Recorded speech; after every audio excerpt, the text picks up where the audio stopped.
Komisioni për nismat qytetare, bashkëpunimin dhe mbikëqyrjen institucionale zhvilloi sot një vizitë në qytetin e Vlorës në mbështetje të neneve 29, 102 dhe 103 të rregullore së kuvendit, si dhe të mekanizmit dhe manualit të monitorimit periodik dhe vjetor. Vizita organizuar në kuadër të kërkesës së Këshillit të Lartë Gjyqësor me fokus vlerësimin e kushteve të sigurisë në institucionet e drejtësisë, veçanërisht në gjykata. Anëtarët e komisionit evidentuan një sër problematika që lidhen me sigurinë, duke kërkuar vëmendje të shtuar nga institucionet përgjegjëse dhe ndërhyrje konkrete në përmirësimin e situatës. Si ngarkesa tashmë është bërë si një fakt i njohur botërisht, kjo çështje e infrastrukturës dhe sigurisë na prek. Siguron qetësinë për punuar në një ambient më të përshtatshëm. Se ne nuk mund të jemi të qetë nëse mendojmë në fillim për sigurinë. Ndikon. Baza fare. Pikërisht, edhe kështu uroj që të kemi një bashkëpunim shumë mirë, ju të na i përçoni, po themi, ato problematika që kemi, pavarësisht se gjykata e Vlorës në raport edhe me disa gjykata të tjera është në një nivel pak më të lartë ose infrastrukturë më të përshtatshme, po prapë ka nevojë për investim, për përmirësim, si e thotë. Ne morëm shkas nga një kërkesë KLG-s drejtuar Kuvendit të Shqipërisë, e cila ju drejtua komisionit ton për ta ndjekur dhe për ta shqyrtuar. Ne kemi marrë disa takime me institucionet qendrore.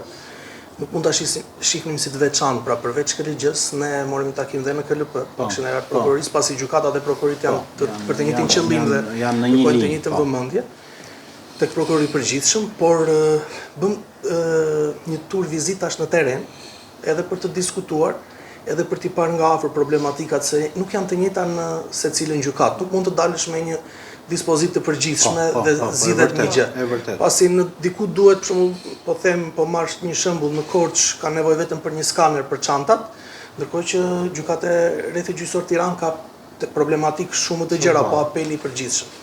Kreu i gjykatës së Vlorës, Fior Albehari, theksoi rëndësinë e ndërhyrjeve të mjershme në gjykata, duke nënvizuar se pavarësisht mungesës së personelit, një problem i njohur prej kohësh, siguria mbetet një prioritet kyç për funksionimin normal të sistemit gjyqësor. Siguri për investime dhe infrastrukturë, por edhe për pjesën e ngarkesës, pavarësisht se ngarkesën është një fakt i njohur botërisht që neve në këto vitet e fundit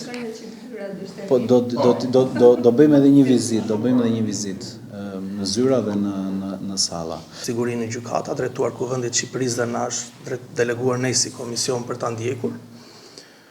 Pritëm të kalonte ai momenti i rëndë që ishte për të gjithë, jo vetëm për trupin gjyqësor, por edhe për ne si zyrtar, pasi ajo ngjarje në një shtet demokratik është vërtet e rëndë, po për ta parë dhe me qetësi situatën.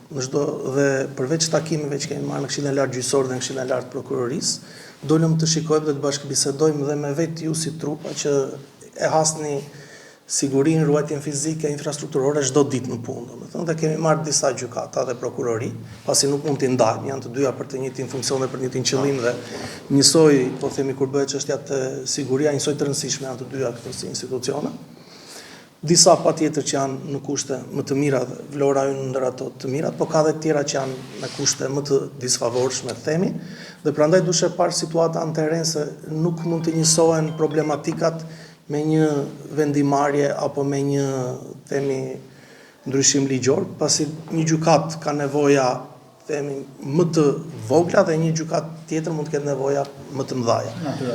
Natyra dhe problematika për çështjet e sigurisë. Dhe gjitha këto ne do t'ja paraqesim komisionit kur të bëhen dhe dëgjesa. Synohet një tryezë trepalçe për të diskutuar dhe për të dhënë zgjidhje sa më shpejt. Komisioni për nismat qytetare bëri me dije se përveç Vlorës do të zhvillojë vizita edhe në gjykata dhe prokurorit të tjera në vend, me qëllim evidentimin e problematikave që lidhen me sigurinë dhe gjetjen e zgjidhjeve konkrete për to.